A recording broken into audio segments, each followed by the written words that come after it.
रामकृष्ण का मैं वंशज, विश्व संस्कृति का मैं पूर्वज, सर्वे भवन्तु सुखिनः, यह मूल मंत्र जिसका कण कण को ईश्वर मानने वाला एक संपूर्ण बिंदु हूँ। हाँ, मैं हिंदू हूँ।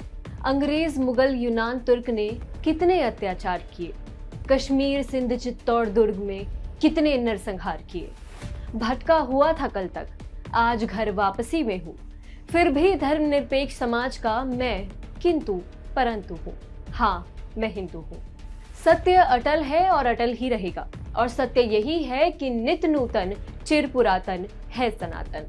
सबसे बड़ी इस्लामिक आबादी वाले देश इंडोनेशिया के पहले राष्ट्रपति और सबसे बड़े नेता सुकर्णो की बेटी सुकुमावती सुकर्णपुत्री इस्लाम से हिंदू धर्म में परिवर्तित होने जा रही है।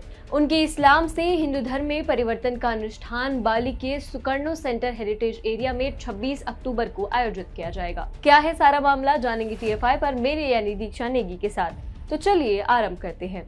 CNN की एक रिपोर्ट के अनुसार बाली में सुकर्णो सेंटर के प्रमुख और इयोस अनुष्ठान के प्रभारी व्यक्ति आर्य वेदकर्ण ने शुक्रवार को बताया कि सुकुमावती के घर वापसी का आयोजन अगले रविवार यानी 26 अक्टूबर 2021 को बाली में होगा। यह अनुष्ठान बाली में उनकी दादी के घर के पास स्थित उनके दिवंगत पिता का स्मारक बाली अगुंग सिंगा राजा के पास आयोजित किया जाएगा। उन्होंने कहा कि सुकुमावती द्वारा उन्हें सुधी वधनी समारोह की व्यवस्था करने में मदद करने के लिए नियुक्त किया गया था। वेदकर्ण ने कहा, सैद्धांतिक रूप में हम सुधी वधानी समारोह का नाम बदलकर हिंदू धर्म कर देंगे। उन्होंने यह भी समझाया कि सुकुमावती का हिंदू धर्म में जाना, उनके पैतृक धर्म में लौटना उनका अधिकार था। उनके अनुसार सुकुमावती की दादी बुलेलेंग रिजेसी बाली से हैं और सभी हिंदू हैं। यही कारण है कि सुकुमावती भी जकार्ता में नहीं बल्कि बाली में ही रहना चाहती है। सुकुमावती के तीनों बच्चों ने भी इसकी इजाजत दे दी है। 70 वर्ष की आयु में सुकुमावती ने वापस हिंदू धर्म अपनाने का निर्णय लिया है। वेदकर्ण ने बताया कि सुकुमावती का हिंदू धर्म में परिवर्तन एक लंबी प्रक्रिया से होकर गुजर रहा है। उन्होंने कहा कि सुकुमावती पुजारियों, भिक्षुओं और हितधारकों के साथ चर्चा करना पसंद करती है और हिंदू धर्म ग्रंथों को पढ़ना पसंद करती है। वेदकर्ण ने बताया कि मैं उनके संघर्षों का साक्षी हूँ। उन्हें देखकर ऐसा लगता है कि इस समय उन्हें हिंदू धर्म और बाली पसंद है। वो दशकों से हिंदू धर्म ग्रंथों को पढ़ना पसंद करती हैं। भिक्षु, पुजारी हमारे साथ चर्चा करना पसंद करते हैं। सुकर्णो सेंटर बाली के अध्यक्ष ने कहा कि समिति ने बांगकर्नो के पूरे परिवार, राष्ट्रपति जोकोवी और इंडोनेशिया कैबिनेट के सभी मंत्रियों को इसके लिए न्योता भेजा है। उन्होंने कहा कि अभी तक तमाम तैयारियां अच्छी रही है। सुकर्णो पुत्री का हिंदू धर्म में वापस जाना विश्व भर के लोगों के लिए हिंदू धर्म की शांति, समावेशिता, लचीलेपन और प्रेम के सिद्धांतों की वैश्विक जागरूकता की शुरुआत है। यह मन, आत्मा और अहिंसा की स्वतंत्रता में सनातन धर्म के मूलभूत विश्वास द्वारा शुरू की गई जागृति है, जिसे अब सबसे बड़ी इस्लामिक आबादी वाले देश में भी देखा जा रहा है।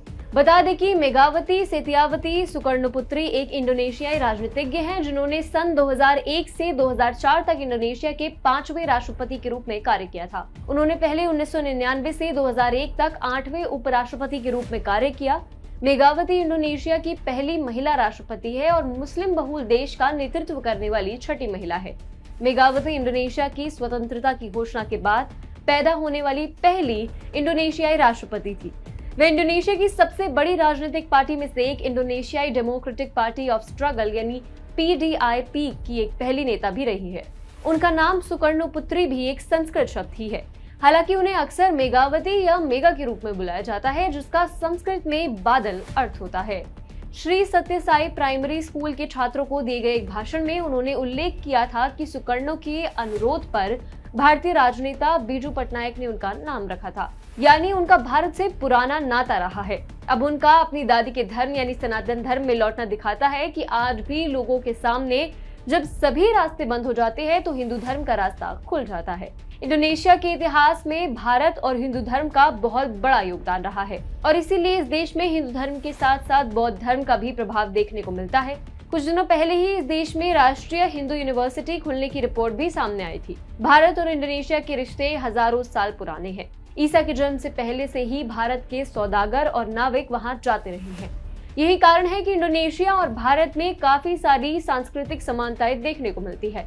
भारत और इंडोनेशिया के बीच ऐतिहासिक संबंध कितने मजबूत है, इसी का प्रमाण आज भी हमें देखने को मिल रहा है। अब वहां के सबसे बड़े नेता की पुत्री का हिंदू धर्म में घर वापसी करना इस मजबूत रिश्ते की तरफ इशारा करता है और उम्मीद है आगे भी कई और लोग हिंदू धर्म में वापसी कर सकते हैं।